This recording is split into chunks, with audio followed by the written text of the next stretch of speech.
इस वीडियो में हम विद्युत चुम्बकीय प्रेरण की घटना को एक प्रयोग के प्रैक्टिकल के माध्यम से समझेंगे। इसके लिए हमारे पास एक धारामापी गैल्वेनोमीटर है। तांबे के तार के बहुत सारे फेरों को लपेटकर बनाई गई एक कुंडली है और एक क्षण चुंबक है। ये N सिरा और ये चुंबक का S सिरा। विद्युत चुम्बकीय प्रेरण की घटना को हमने पढ़ा है कि जब किसी कुंडली से गुजरने वाले चुंबकीय फ्लक्स में परिवर्तन करते हैं तो उस कुंडली में प्रेरित विद्युत वाहक बल और प्रेरित धारा उत्पन्न हो जाती है।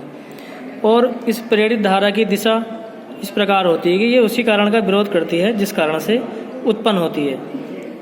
तो इस घटना को हम एक प्रैक्टिकल के माध्यम से समझेंगे। इसके लिए हमारे पास जो ये कुंडली है, इस कुंडली के दो सिरे हैं, दो तार हैं। इस कुंडली के एक तार को, इन दोनों तारों को हम धारामापी के दोनों सिरों से कनेक्ट कर लेते हैं। एक सिरे को इस धारामापी के एक सिरे से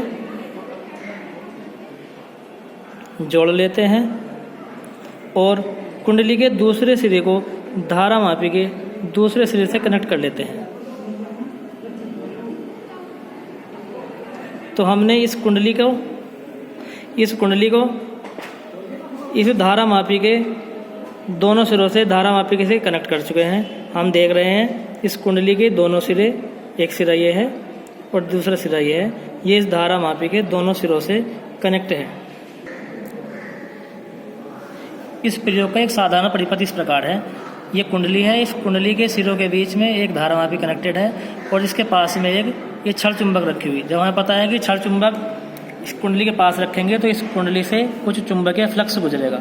अब यदि हम इस कुंडली से गुजरने वाले चुंबकीय फ्लक्स में परिवर्तन करें तो इस कुंडली में एक प्रेरित विद्युत वाहक बल और प्रेरित धारा उत्पन्न हो जाएंगे। देखते हैं इसको एक प्रैक्टिकल के माध्यम से करके देखते हैं। ये कुंडली है और ये क्षण चुंबक है, ये इस प्रकार से व्यवस्थित है। अब हम इस चुंबक के N सिरे को कुंडली की ओर बहुत तेजी से लेकर आएंगे तो हम धारामापी की सुई में विक्षेप देखने को मिलेगा। यहाँ फोकस करो इस पर, धारामापी की सुई पे, यहाँ देख रहे हैं हम।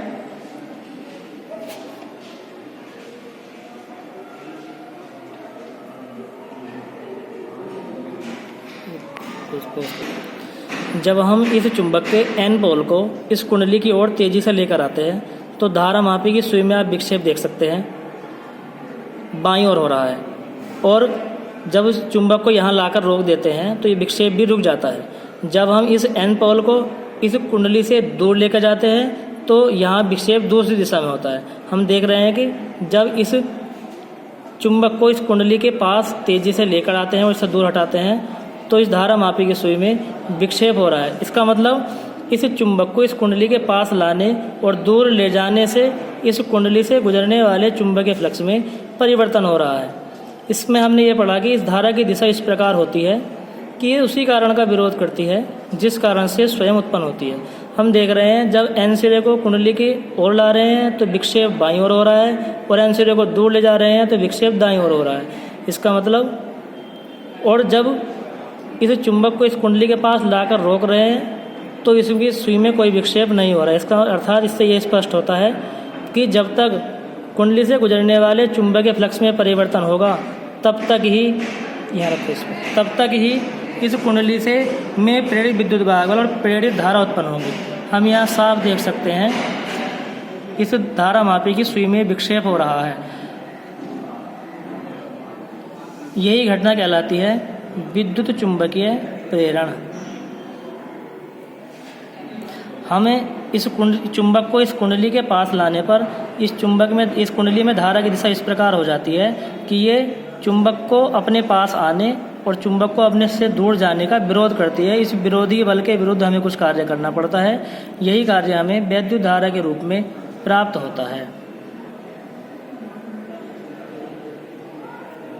धन्यवाद।